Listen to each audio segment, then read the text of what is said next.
so excited to be on Stories of Hope today with a very special couple, Natalie and Jake. I was born in Manchester and then my family moved to LA. I'm from London, born and bred. I'm a psychologist. I work for a charity supporting girls with mental health.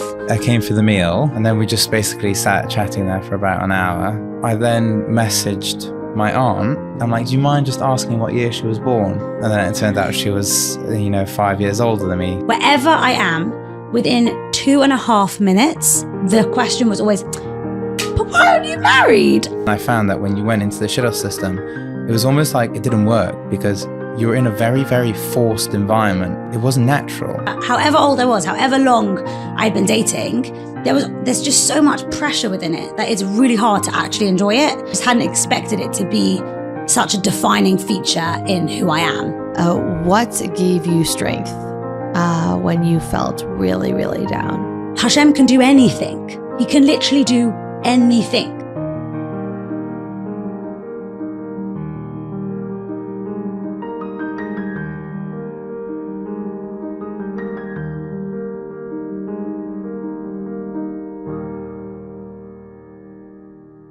Welcome back to your favorite podcast, Stories of Hope. This week, we interviewed a lovely couple all the way from London. Yes, to all my UK viewers.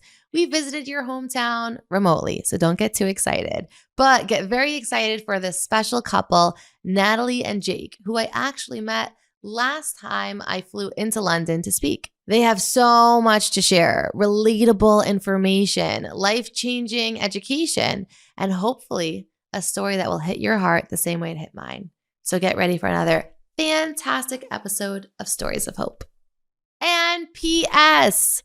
Did you see what I was referencing last week on the PZ Deals app?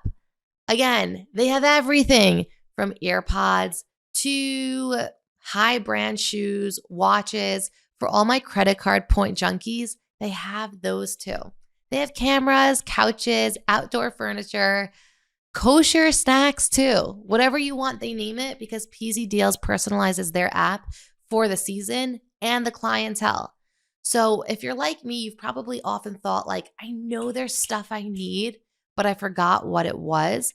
Just download the app. Simply let them know what you're interested in, and they will let you know when the price drops. So you can be assured that you're always getting the best deals for the best price. So download the PZ Deals app because with PZ Deals, you'll never pay full price again. I want to start something new with you here on the podcast.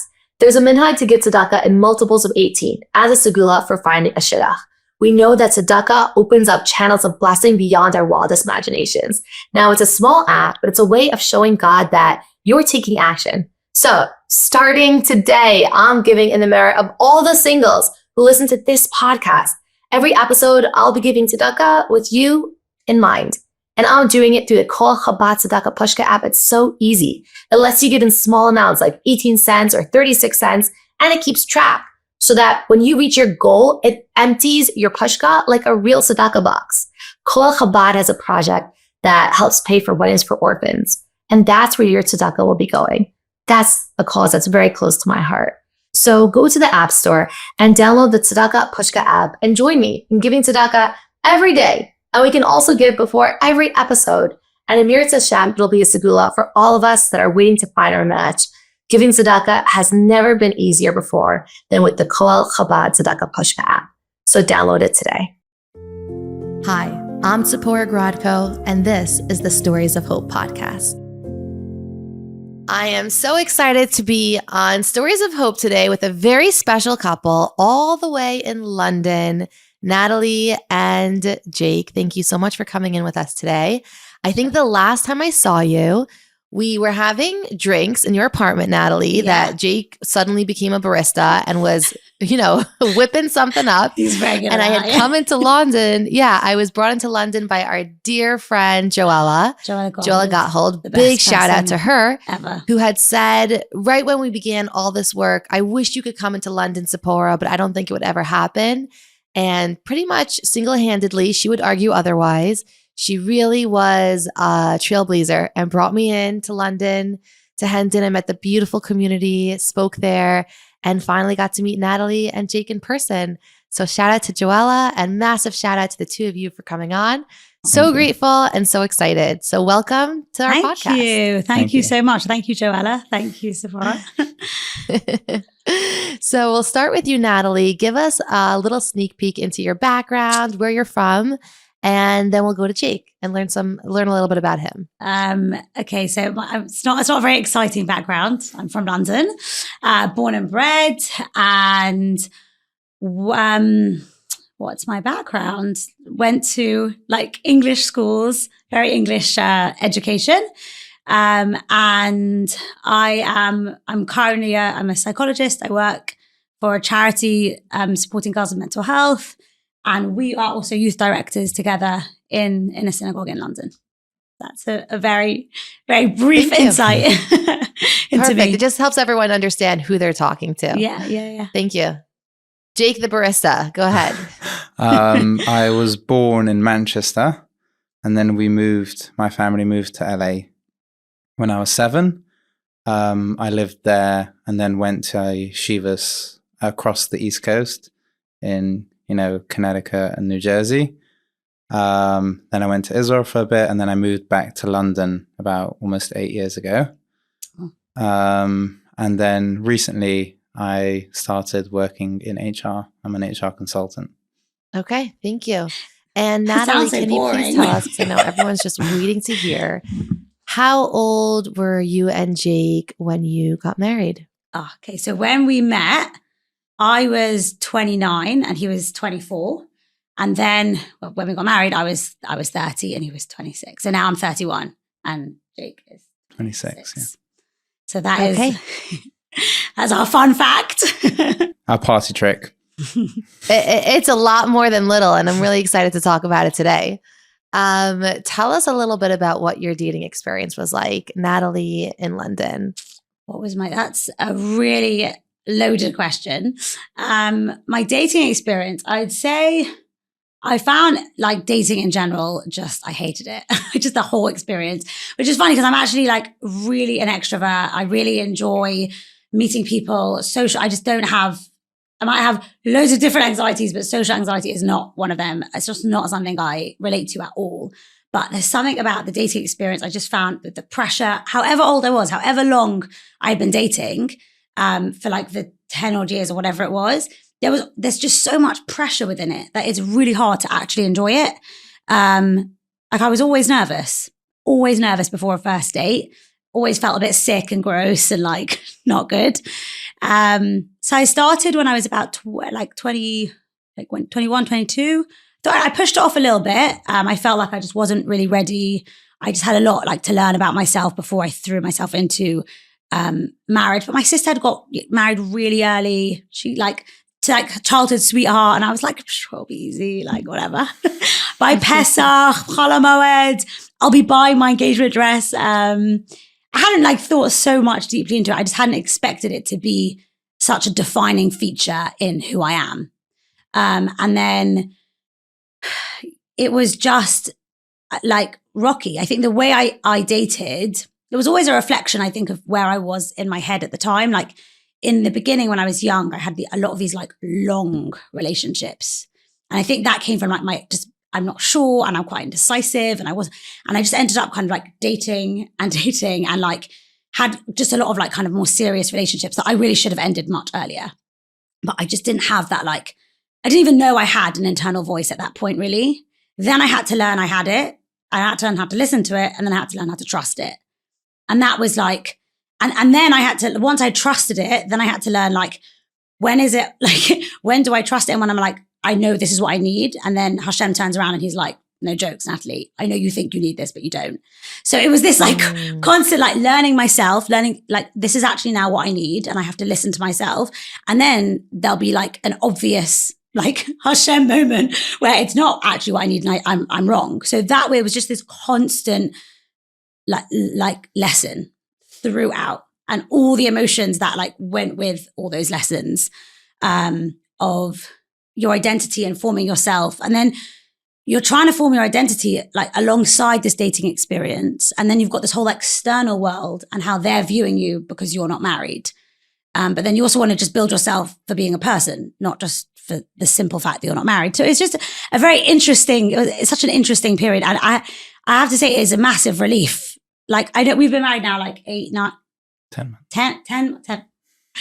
months. And I'd still like I still live in this like almost like like I'm so grateful. I can't explain it. It's like it's not just being out of the stage and it's not just being married. It's also being married to you, but there's so many different levels of gratitude. But it's a grueling process. It is. It's hard. And sorry, I'm just really chatty. You can always just stop me when I'm talking too much. Keep going. But it's funny because part of me wants to just be like, yeah, and it's the dating system and it's the shidduch system and pressures. And there is a lot. I have so many opinions to say on that. But what was really interesting, when I was doing my master's, I was in university and I was sitting around a table and I was probably one of the oldest around the table. At this point, I was like 26 or something. And there was like, I don't know, there was 13 of us. I was the only Jewish person there. There was an Asian girl. There was a few Indians, a few Muslim girls. There was a girl from North Korea. A whole bunch of us. Happens to be majority were from like communities and like strong communities and strong religions. And everyone there was basically saying the same things. It's so difficult. There's so much pressure. A girl burst out crying in this conversation. Like, and my aunties, they're giving me all this opinion and they say I'm so old and I'm never going to be able to have babies. And they're like 23, 24. And it really it struck me that yes, there is a lot of pressure within our community. And there is a huge amount about seeing someone just simply for their status and not just for who they are. But this is also, it's not just a Jewish and frum and religious thing. This is something that I think that it's a struggle throughout. And in a way, there's a beauty to it because I think inbuilt in women is this desire to be married, to build a home, to connect. It's almost like we can feel that empty, like a half of a soul and you want to fill it. But there's also just the communal pressures, which are felt like throughout. That was an interesting learning curve for me because I just thought, do you know what? Why am I Jewish? Why can't I just not be Jewish and not deal with any of this rubbish and go out there and no one cares about who I am and no one's asking me questions, but they're all getting the same questions.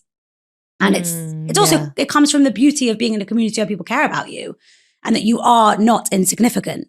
So they care, but then as I said. But you have to make sure they don't care too much where you feel like you're not significant because you're not yet married. Exactly. Like the strength is always the weakness. And I believe that to be true in every character trait, in every situation that we're in life, in every circumstance. The thing that is the biggest strength is the thing that's the biggest weakness. And I remember with one of my friends who, when she got married, she married into a very, very warm family. But I would always say to her, like, your in-laws, like, they're always there. They're always going to be there at every show, but they're always going to be there. Right. So it's that same thing. Like, the strength of having a community where if I were to set up, some brand or if I wanted to get something out there, it's easy. People care about me. God forbid if there's a bereavement, people care. The problem is that they care. And it's like, okay, could you just get out of my business a bit and like, just let me be. Yeah. It's a really beautiful perspective because it helps to take some of the muck off of the damage that's done that sometimes interferes with our ability to see the beauty that's behind the intention that led to the damage. So I appreciate that perspective. It comes from we hope it comes from a good place. Sometimes it doesn't, but if we are going to be positive, we hope it does come from a good place. And there's a lot you mentioned that I want to get back to after, but that was really well said. Thank you for sharing. And we'll leave everyone on a little bit of a cliffhanger. Jake, tell us a little bit about what your dating experience was like. Okay, so when I think I was about 22, I decided to start shidduch dating. Shidduch dating in a loose sense. What do you mean by that? Initially, I didn't really want to go into the shidduch system per se. I had preferred to meet people more naturally. where, you know, friends recommending, etc. And then somehow one thing led to another, and I was sort of thrown off the deep end into the shidduch system. And I slowly but surely developed quite a really bad feeling about it. I did not like it. I felt it was very boxy. People weren't looking at people for who they are. You know, and everything was about the flaws. Nothing was about, you know, about the good in people. And I said, I'm happy to say yes to anyone. And I felt that was never really reciprocated. And, but throughout that, I had some lows, some highs. And then actually towards the end, I started going back to my original thing where I want to meet people more organically. So I started going to like more single events, Friday night dinners, things like that. And that's where I met Nat. Okay. So 1 second before we get there, I just want to ask you a question on something you mentioned. You said that you felt like when you were in the shidduch system, everything was always about the flaws. Can you expand on that, please? I think it's all like there's, you know, you have your resume and you put your references, and, you know, people are doing calls. And a lot of times, because my family don't live here, it was me who was doing the calls. And for me, it was just like, this is me. I'm telling you who I am. Just do you think it's a good match? Yes or no? And it almost became into an interrogation. Like I had to learn interrogation tactics to find out, because everyone's just giving vague answers. And I'm like, no, you're not getting the point. I'm not trying to find flaws in the person. I just want to make sure we would get along. If we sat for a drink or for a meal, would we actually get along with each other, or would it just be a waste of both our times? And I, again, focusing a lot on the flaws. People, the second anyone heard of anything about someone, that was it. They'd drop it like a hot potato, thinking like they were God's gift to mankind. And God forbid would they go anywhere near someone who, you know, 3 generations back might potentially have had a broken leg at one point in their life. Yeah. It's such a damaging process to be navigating, especially when you're in circles where that is the focus, where you feel like you have to prove your worth. And if the answer is no, then you feel like you weren't worthy enough. Right. I wonder what it would be like if we were able to change perspective and exercise, as you mentioned. Would we be a good fit for each other? And our differences are simply that. They're differences. They're not flaws. They're not superior classes, but they're rather simply differences. I think like on the flaws element, I mean, that is like a whole world in and of itself. And I almost like feel it's one of those examples where you've got like kind of Yiddishkeit, and then it just moves so far away from actually what Judaism is. And I feel like in the marriage kind of process, we've completely like, it's almost like the emunah element has completely gone, and we're just focusing on this completely unattainable facade of perfection.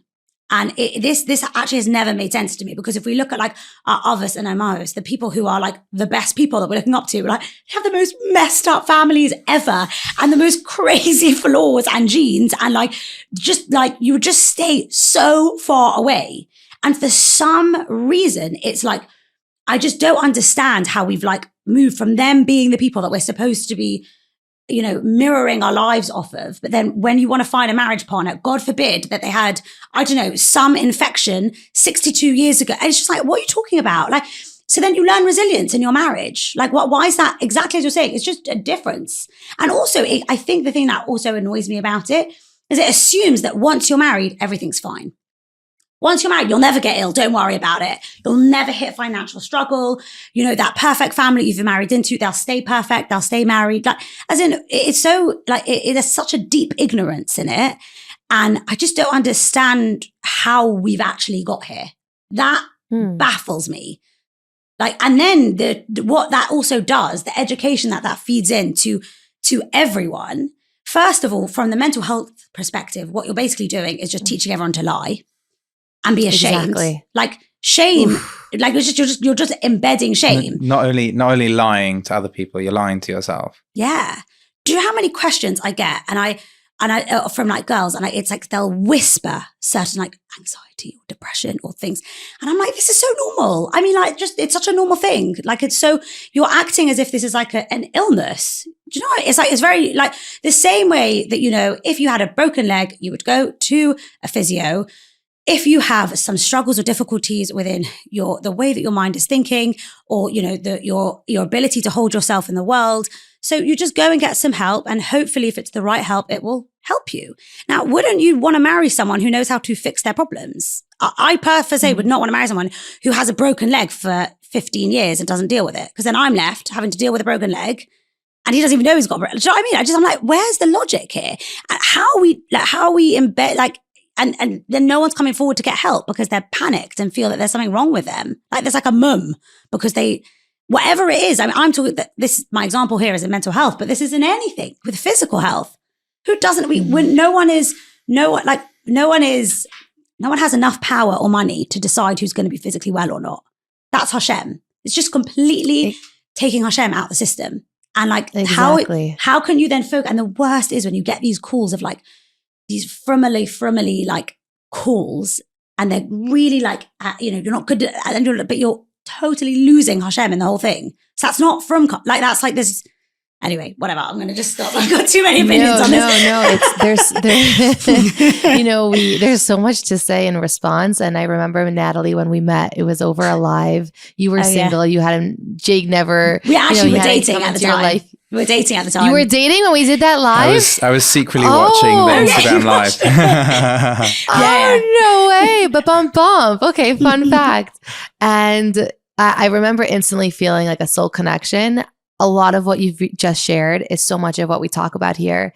And imagine we saw people's differences. Let's use the word differences instead of flaws, instead of weaknesses, instead of, what's the Hebrew word people say? I'm sure there's a good few Yiddish ones of like when you're describing someone and you kind of want to highlight something in a negative light. Oh, yeah. Let's say difference. Oh, so there's some differences that the family has that we're not so comfortable with, or there's some differences he or she has that I'm not sure if there's something that I'm ready for. Because the truth of the reality is that if we look at a person and the challenges they've been through, it should only make us appreciate who they've become despite the challenges they've been through, instead of feeling like they're this inferior example of someone that I never thought I would date or consider. It actually reflects the person themselves who's considering them and highlights, well, I'm not maybe equipped to be able to appreciate who this person is. I would almost say it puts the seeker down and not the suitor. Of course, I understand that at times there's reason to be concerned if there's something genetic, if there's something that seems shady. Yes, we want to be concerned, be so cautious that we don't like eliminate or put someone down simply because we don't understand or we can't yet appreciate. We'll be right back to our episode, but first, you have to check out Pizza Biza, making fresh hot pizzas on the spot by their professional chefs, indoor or outdoor in their pizza ovens, meat or dairy, plus full catering around the tri-state area and Florida. Specializing in events with several hundred people with no lines. You heard right. Full menu. You have to check them out on Instagram at Pizza Biza and visit them at pizzabiza.com. Pizza's my favorite food, so please invite me, Pizza Biza, on Instagram, and check them out at pizzabiza.com. These are the people you want to call. Pizza Biza, I'll see you at my next event. You know, on this show, we talk a lot about choosing paths that work for you. Not what's expected, not what looks good on paper, but what actually makes the most sense for you and your life. And that's especially true when it comes to college and career. So if you're at that crossroad, or maybe you're pivoting into something new, and you've ever considered going into computer programming, software development, IT, or even cybersecurity, then I want you to really listen up. I recently found out about Woodmont College, and they offer a bachelor's in computer programming that's tailored for our community, a real, relevant, respected degree in a from online college. It's not just some degree mill. You're learning real skills that are actually used on the job, Starting from day one, we're talking practical, high-level skills that will get you a career that can support a firm lifestyle. Yes, 6 figures in a realistic field. And what I love about the program is that it's flexible. You could start anytime, even this week, and you can transfer a max amount of credits so you're not wasting time or money. And speaking of money, it's way more affordable than you think for this kind of degree. Plus, scholarships are available, which makes it even more accessible. So if you're someone that's looking into a career that's high demand, flexible, and actually pays well, then check out Woodman College's BS in computer programming. You'll find the link in the show notes below. This could be your next move, and it might just be the smartest one yet. So find out more details in the show notes below to start this new, amazing adventure for you. I was recently speaking at this beautiful event by Beaker Holam of the 5 Towns. And there was Dr. Lighthouse, I think is his name. He was speaking and he said that oftentimes in marriages, a lot of the conflict comes because things were hidden or children won't get treated. Children won't get treated because a parent will say, I don't want that when she's dating that we have to say they're on medication. The fear starts so young. Yeah. And that's a social systemic issue. Yeah. That's not what's the crisis? What's that? It's us. And if we all individually decide to change one person at a time, then that issue can be absolved. And that's all we want. I also think it's like a big mindset shift because like we used to like say with my friends a lot, like a language we'd always use is like struggle muscle. So it's not just like kind of, like despite, but like what makes you stronger, like is when you've gone through things like on the whole, like it's what builds like the struggle muscle. It's what builds you. So like sometimes like if you haven't gone through challenge now, okay, I'm not saying, people who haven't gone through challenges are rubbish people. Obviously not. I'm sure they're wonderful and amazing too, but everyone's been through their own version of a challenge. Who hasn't? It's just the way the world is built. Even beautiful, wonderful things like moving house and having a child, they bring about challenge. And through that, like if we manage it correctly, right, we're aware of the challenge, we're aware of our flaws, we seek the right support, then through that, hopefully, instead of it crushing us and crumbling us, it will build us and you gain the struggle muscle. And I think when someone has been through something difficult, the whole lens that you see the world through shifts. And I just see with myself, like just as an example of like, for example, the dating experience. I have no idea who I'd be if I hadn't been through that. I don't know, like the amount that I've learned about myself, about gratitude, about other people, relationships, my whole perception of the world, I think was molded through the resistance that I went, and that's just like one example of a struggle.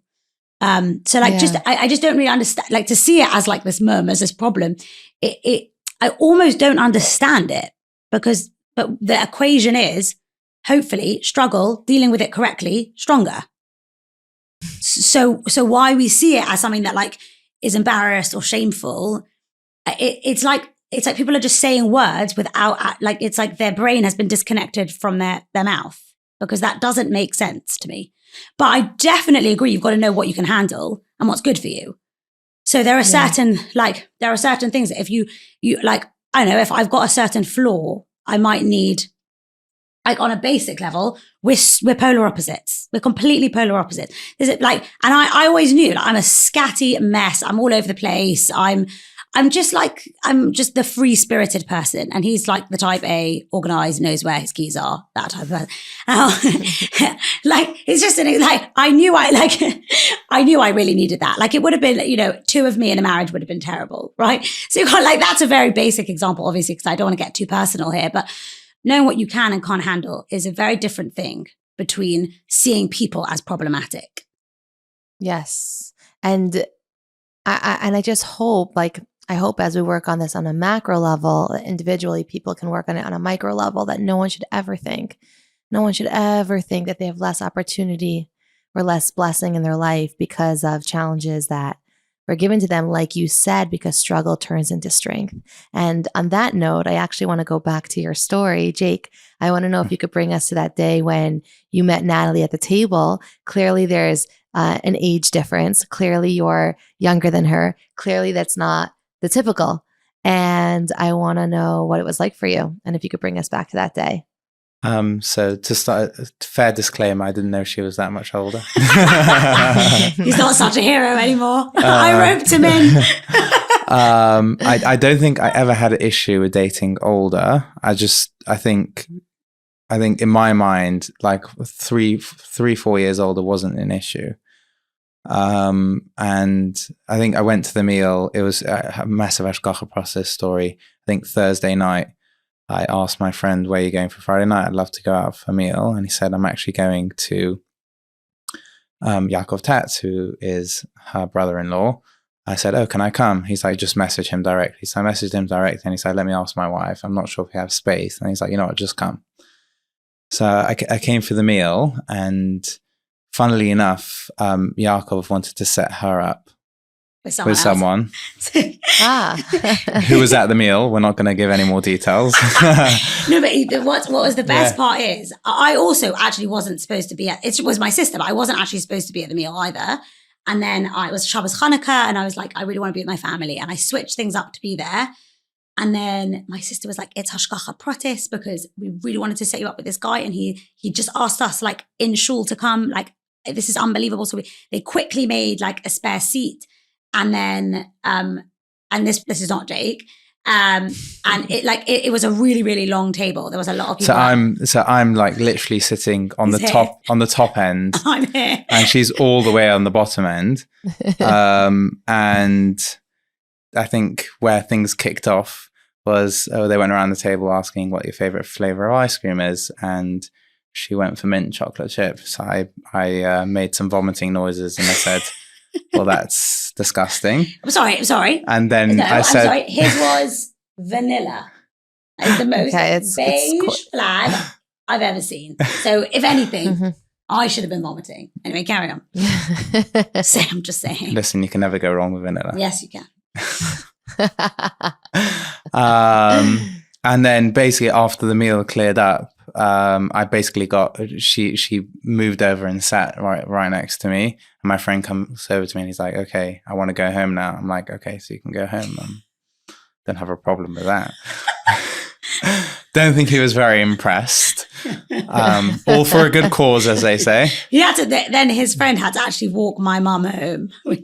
It was like, because I was supposed to walk home with my mum, and then I was staying. No, there. You were staying overnight. I was staying there. And then, and then we just basically sat chatting there for about an hour, and then I went home.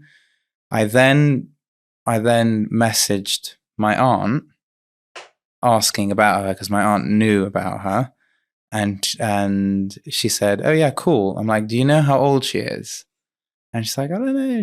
My aunt's very like that. She's like, I don't know, maybe like 2-3 years older than you. I'm like, okay, like I really got along with her. And then I'm like, do you mind just asking what year she was born? And then it turned out she was, 5 years older than me, 6 years older than me. So I was just like, okay, maybe no. That was rude. At that time. It's not my knight in shining armor anymore. And then I just, and then I moved on. I went out with, 2 girls in between. Also, I just sat and cried. Okay, then you can carry on the story. I think you want to carry on the story. No, the disclaimer is in the story. I am like really not like the flirting was really like so not my vibe. Like I don't know. It wasn't like an intentional mixed meal situation. The whole thing was actually quite out of character, but he like really caught my eye and he made me feel really comfortable. And then it was actually almost like a quasi first date when we had that little chat. But because there was zero pressure around it, and there was no like, I just found like there was no like, am I gonna get married to this guy and like, do I need to start picking out the flowers for the kids' bar mitzvahs? None of that was like in my head. Can I build on that? Yeah. It's just, I feel like when a lot of the things with shidduch dating. So I had I guess a stint where I wasn't the most religious and I was going out with girls, And I was quite good at that in terms of rapport with girls. And then I found that when you went into the shidduch system, it was almost like it didn't work because you were in a very, very forced environment. And I couldn't, it wasn't natural and it wasn't real even. And I felt that at meals as such, when I'm meeting people who I actually like, and I feel like, I don't know if they're, their grandparents are divorced, or I don't know about that. All I'm seeing is the person in front of me who I like and I want to connect to. I found that so natural. And yeah. Yeah. I wonder if, things, when things work, we're really happy about it. But when results aren't bringing what we expect, then it's time to wonder if maybe there's a different way that things can work too. And I wonder if the Shabbos table can be like the well. That's where Avos and Imahos met, at the well. Like maybe the Shabbos table can be the well. And in a world where there's a lot of fakeness, more than ever before, maybe there's so much relief when there's a place that is just kulo MS, it's pure truth. There's no pressure to be formal. Sometimes when there's formality, there's a lack of reality. I mean, even now I'm sitting here in my formal attire. I love it. I am a sneakers and sweatshirt gal, full-fledged all the way. Sometimes I meet people and they're like, "You're from the podcast?" And I'm like, "Yes," in my sneakers and sweatshirt. So you're right. Sometimes with formality, it like is inhibiting. And I wonder if we had more opportunities, which are happening. There's amazing people doing amazing work trying to create that. I know Adopt a Shadchan works really hard on that. Mm-hmm. I know that I have a good friend, Chavarina Stolper, who's working really hard on that. I just want to expand on it because I think there's so much value. Yeah. And I don't want anyone to reach out to me to say that I should start something. I want to encourage everyone listening. If you have an idea, you should do it. Because when we all take our ideas and individually we work together, we expand. So if you think something, you should do something. Is there something you wanted to say, Natalie? Yeah, I do have like a disclaimer on it. It happens to be like, obviously I'm a massive advocate, like that's how we met. And like, it was also really worked for both of our personalities. Like, I do think though, that it's not like I'm so grateful that it worked for us. It doesn't always mean that is how it will work for other people. And I do think like, if you've got like a bit more of an introverted or a shy, like exterior, or it's a bit of a dog eats dog, the girl who's like, more, or the guy who's more like big and whatever it might be, has that like personality and things like that. Well, then they might overshadow. So, I do think you've got to find the things that work for you. I guess it's the same with singles events. Like for some people, it's unbelievable because they shine in those environments. And others, it's really not good for them. And if it's not their hishtadlus to go, don't be pushed. If like, that you come out feeling disgusting and it doesn't prove results. So I think I think it's, I'm really seeing in this, like throughout the whole experience, like that there is no like magic wand or like specific kind of either way what things you should do or way it's going to happen. Like some people have, terrible dating experiences and not such smooth engagements, and then they're really happily married. Other people have incredible dating experiences and then a terrible, whatever it might be, like, and I think that like what I'm really seeing is sometimes when I was younger, I remember like really absorbing like, okay, she met her husband and it was a terrible engagement, so it's fine. So all my dating experience doesn't really matter because she met her husband like that, so I'm sure mine will be like that. Or they love at first sight and they were so infatuated and it was so beautiful. So like, that's how it has to be. And if it's not that, then it's not marriage. And I just really think like whenever either if you're talking about a dating experience or if you are listening to someone else's, it's just to always, it's an obvious, but sometimes we just need to remember, like, we don't know what cup of hishtadlus we need to go through of struggle and pain in our lives. And we can't compare that to other people of what we're seeing, especially when it comes to like, and I remember like I was engaged before this like years ago, and the amount of people who came up to me to tell me they're like terrible dating like their terrible engagements. Like it was so, don't worry. Mine was like really, and told me really horrible stories. And they're all happily married, I hope and I pray. But, you know, they had the confidence to tell me. So in my head, I'm like, okay, so that's how it's supposed to be. And then you get really stuck on that. Well, no, actually, it does not have to be like that. Leah and Hara, we had a really smooth engagement, actually. So, and then other people don't, and it also works out for them. I just think it's like there isn't one size fits all, and there isn't like a magic wand. You've just got to know yourself. You've got to know what's good for you. Some people aren't good at dating. They're just not. They're great. I remember like guys I dated, and like I just remember like having a certain perspective, and then they married my friends and I knew them from like, I don't know, Shabbos meals. And I'm like, oh, you're really great and normal. But it's nothing, it was just like, I guess the combination of me and you and the combination of a date or whatever it might be, nothing wrong with them. It's just, I guess that setting wasn't good. We'll be right back to our episode. But if you love to travel or you've always wanted to travel, then crank up the volume. I am seriously about to change your life. I just found out about this company called lalechet.org, whose mantra is the following: give us your wish list and we'll give you the world. This is a white glove service agency that takes care of everything when it comes to traveling from top to bottom. They're available 24/6. They'll take care of your airfare. They'll take care of your insurance. They'll take care of your itinerary. And get this, it won't just be done. It'll be perfect. And they offer 2 options. You can organize your own trip, whether you want an all-women's trip that you've always dreamed of, but just didn't know how to do, a family trip, a work trip. They can even charter a plane if you want something a little extra fancy and that just works for you. Or you can join one of their already curated trips. They have amazing trips that explore Jewish history with fancy meals. I mean, I don't know where this has been, but I know that this is a company I'll be using. So if you finally want the keys to the dreams that you've always had, but now you can finally make them reality, then check out lalechet.com to create that life that you no longer need to dream of, but can finally do. lalechet.com. They'll take care of all of it for you. So on that note, after Jake had said no when he found out you were 6 years older than him, how did the two of you end up together? So I was actually going to Israel, and literally like a few days later, it was like it was Hanukkah, Shabbos Hanukkah. It was Shabbos Hanukkah, like the war had started in October, and I was like, just get me back to Israel. I need to just be there. And I went pretty much straight after. I remember like waiting 1 or 2 days. I waited, he left an impression on me, and I did. And I was quite hurt. I didn't know why. I just knew he hadn't reached out. And then I was just, I guess I had too much pride to even like say anything, to like reach out myself, which also may have been a flaw. And then when I remember like just before I left to Israel, I spoke to my brother-in-law and I said like, did he say anything? Like, and he didn't want to like mingle. And I think when I said that, it translated to your auntie that I was interested. Now, in the meantime, I then went to Israel, forgot about that, and then dated someone else for like a couple of weeks. And then I came back.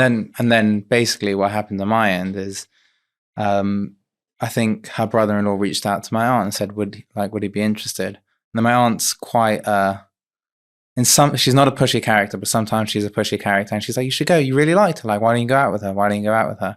I'm like, I don't know. It's just like, she's so much older. I just don't think it's, I don't think I'm ready for that. So much dust everywhere.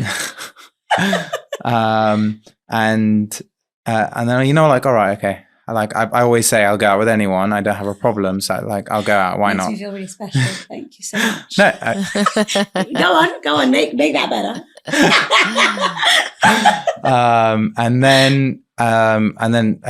So in my mind, and what was communicated to me, it was like, okay, she was just going to go on an Israel trip to like, I think she went around all the kibbutzim and stuff. It was very soon after October 7.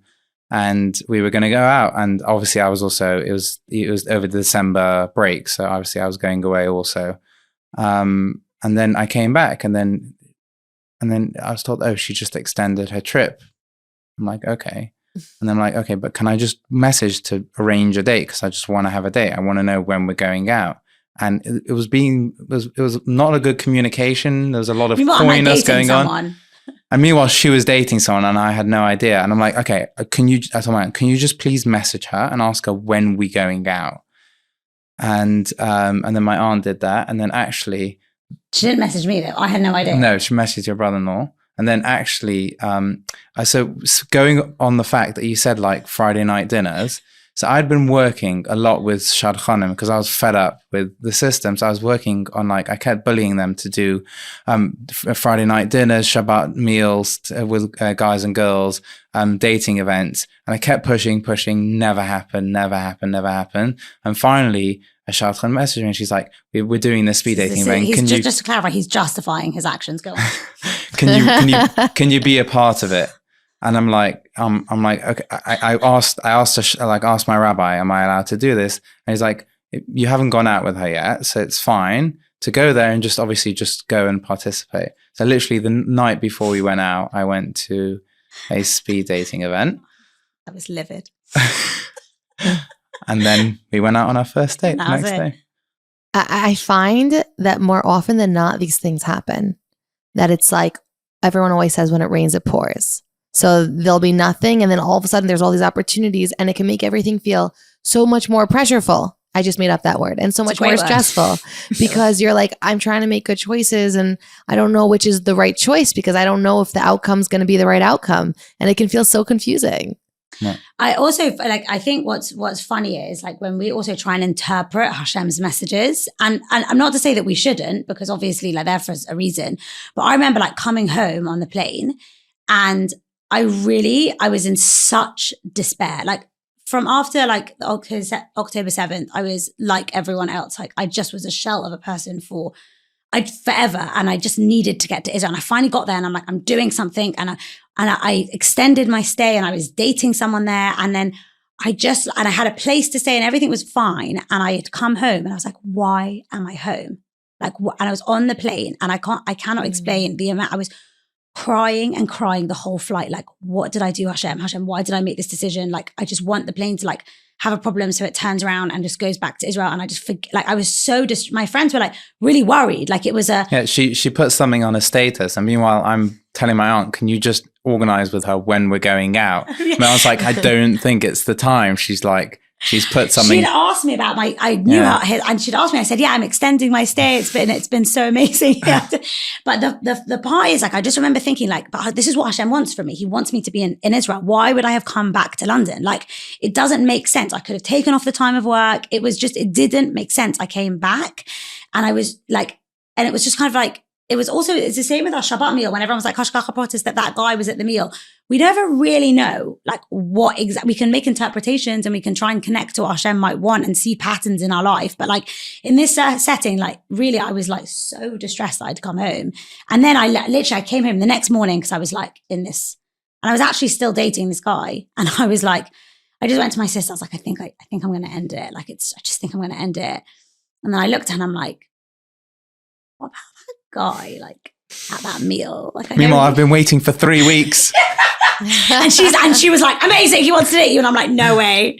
And meanwhile, you're organizing this singles event to meet younger ladies. And alas, the old woman walks in. And then we went out and that was like its whole other chapter. It was actually like, I don't know, I'd be interested to actually hear your perception of it. Like for me, really in the grand scheme of my other dating experiences, it was the most smooth experience. One thing I just didn't anticipate, I think like being in the more older category, I think you were like my first serious relationship in the last, let's say, 2-3 years. So having moved into like, I guess if you want to call it like the older single, if you want to put it in that bracket, but like once I reached like the age 27, for me personally, like it really, things shifted a lot for me. Just in terms of I found the experience to be my 27th birthday, I found one of the hardest ones. 24 is also, I think when you're younger, moving into like the middle, it's also hard. And then it kind of like plateaus. This is personal for me, how I experienced it. Mm-hmm. And then like the 27 mark was like huge because you're just like, I'm not this carefree 22-year-old. And like there was COVID in between as well. And it was just like, all of a sudden I'm like here. And then I kind of had like almost, I don't know, I had plateaued for a bit, not really dated so seriously for a while. And then I found myself in this serious relationship with him at the age of 29, 30. And it's just not the same as dating young. It's just not, it's a different thing. It's not, and I hadn't actually, people hadn't really spoken about, I hadn't thought about that. But the anxieties that you pick up, and they're real, the things that you see around you, from the marriages around you, from your own dating experiences, there's not this ignorant young, which has its own beauty. I'm not like shunning that that's bad, but all good. It's just, pros and cons, but you've seen so much more and there's a lot more at stake. Also, entering into a serious relationship, you can't just be like, okay, a couple months. No, because you know the recovery, you know what you're investing in. You've also got this constant body clock that's panicking, and then there's always this talk of like freezing eggs and all this panic. And that's really, legitimate and scary.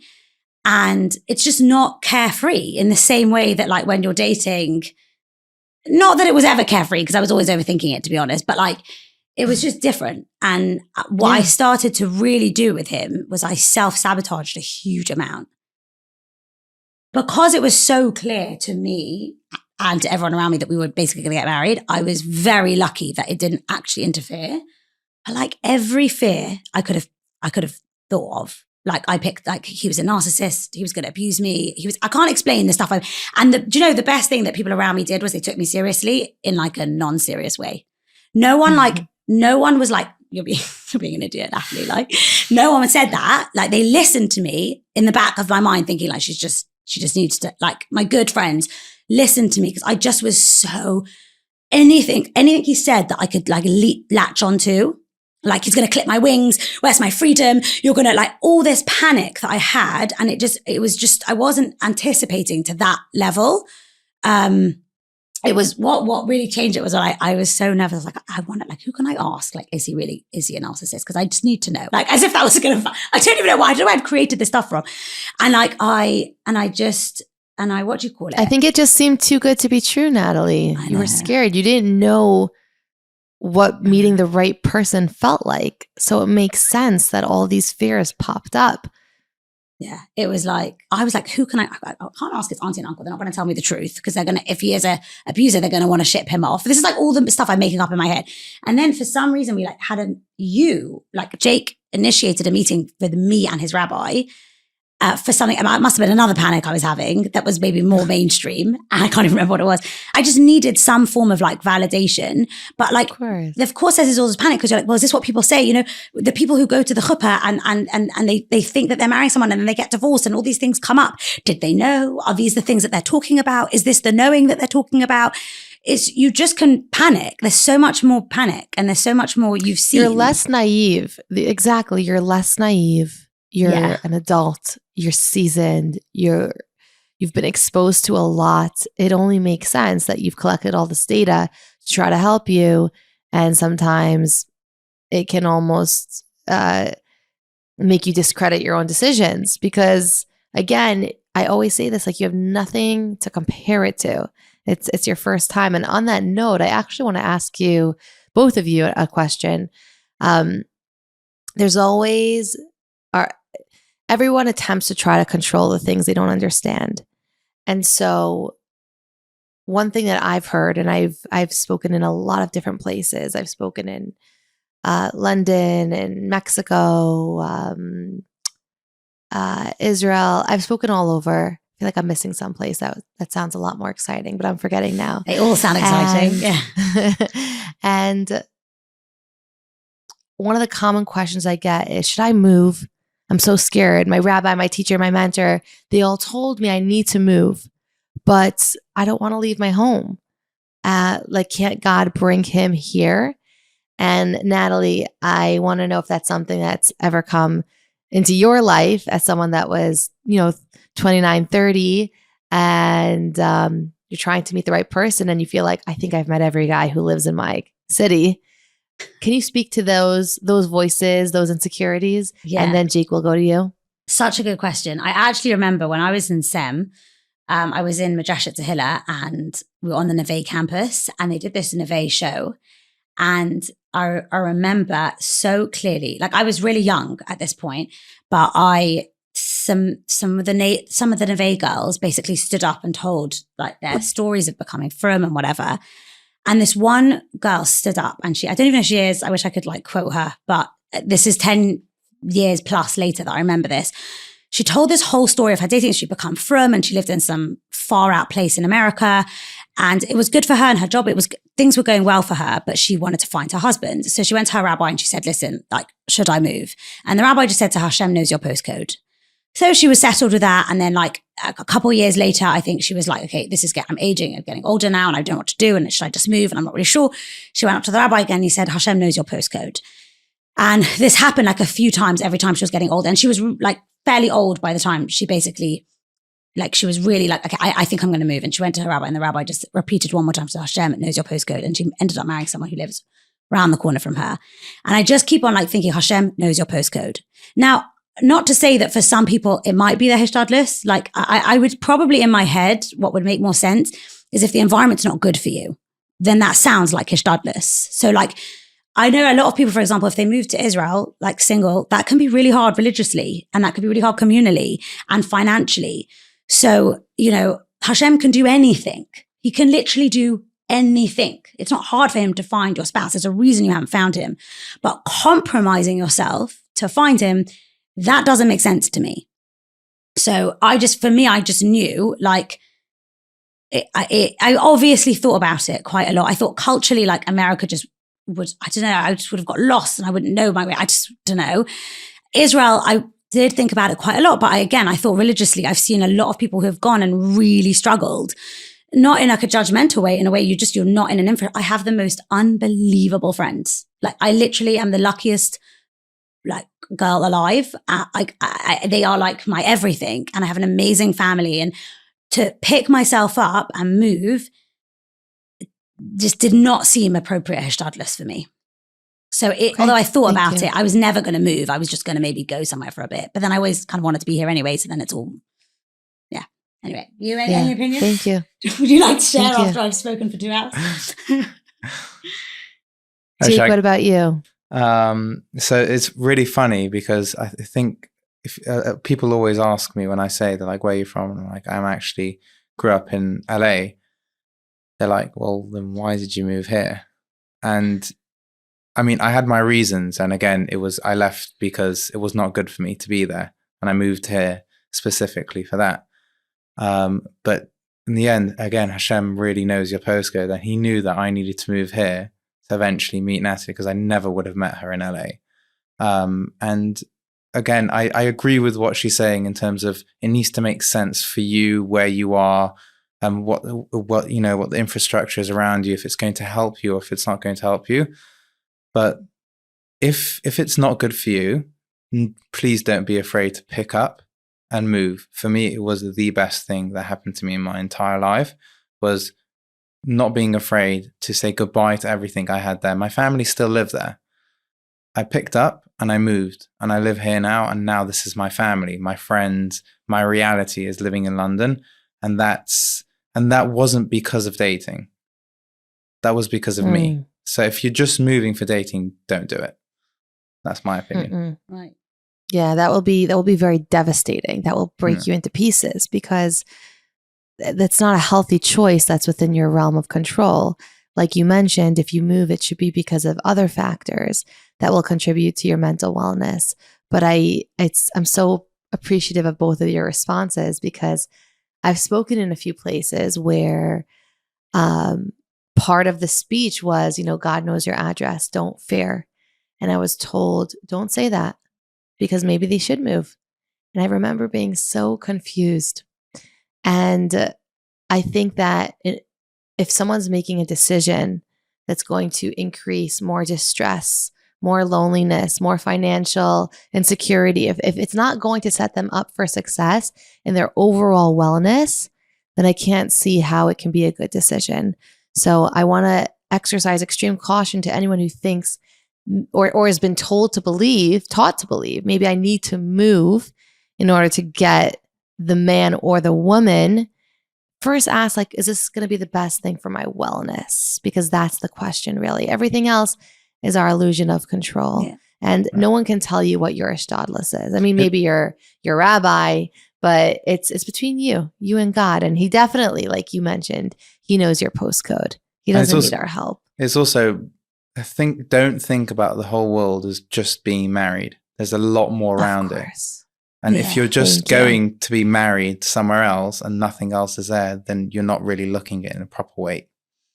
That's Exactly. I think that's just such a massive, like, I think that's also a systemic problem of how we view, and I know, Tzipora, you talk about this a lot, like how we view people, like we look at status always before we look at the person. And I know, like, for sure, my dating experience, it was the most aggravating in every setting I was in. I'm not joking. In every Jewish, non-Jewish, professional Jewish, professional Jewish, non-professional Jewish, in Uber drives, Shabbos meals, wherever I am, within 2.5 minutes, the question was always, "But why aren't you married? Why aren't you married?" And I was just like, I want to turn around to them and be like, "But why are you fat? Do you know what I mean?" Or like, "But why don't you have kids? You look unhappy and you're married. Why is that?" And it was just like, it was just like you're defining a person. And it's not even just the marital status. It's how we define people in general. Like by what is it that like it's successful and it's not successful, that you've achieved, that you haven't achieved. Like, and what do you make your decisions based off? And it's personal. Even if that is what the person is thinking about in their head. Yeah, for sure, when I was single, a huge amount of my thought processes filtered through the fact that I wasn't married. Now, of course, that's in my mind. But just because that's on my mind, the same way that, someone might be, financial instability might be on their mind. They don't want to be asked about it all the time. They don't want to be seen as that all the time. And like, I just, and it's so, people don't seem to like, it's public property almost.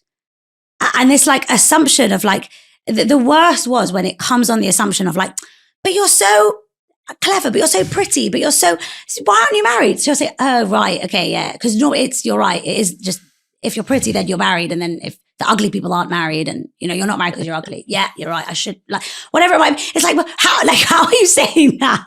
Do you know what I mean? Like, Yeah, of course. Yeah, that is like, so, but on the other hand, as being a woman, it is what's on your mind all the time. And it is what it takes a lot of your decisions, because at the end of the day, we all want to we do. Like, I can't speak on behalf of men because I know it's different. But like, it's a constant agony. It's a constant pain. It is like, and the pain is real for so many different reasons. There's the publicness of the pain, right? That it's obvious in every situation that you go in. I used to be so jealous of the guys. Like, you don't see them and automatically see that they're single, but you see me and my hair's uncovered, so I'm single without any questions asked. So you've already placed your judgments on me just because you've seen I'm single and I'm a certain age. Like, already. Whereas the guys don't have that. But I'm not, there's other difficulties. So it's not a tip for tat, 'cause I know there are. But in terms of like it taking over your headspace, and then there's public property, but then there's also the part of like, you just want to build. You want to build a home. You want to connect with someone. You don't want to be alone. You want, like, So that's going to lead me to our last question, actually, which is, and I could listen to you go on and on and on about it. I'm sure people listening are nodding their head because it's so relatable. It's so real, so raw. What gave you strength when you felt really, really down? That's a really deep question. Part of me wants to say like sometimes nothing. I'm a very like chirpy, positive person, but it's a really difficult challenge. It is. And it is not something I've remotely like forgotten or, it is really hard. And it changes. I always say it goes in waves at certain points. Sometimes it's like, oh, I'm so free and I'm loving it. Take me on all the fun holidays. I've achieved so much. Look at me. Sometimes I'm like, death to the world. I hate everything and it's not getting any better. I had, like I said, I have amazing friends.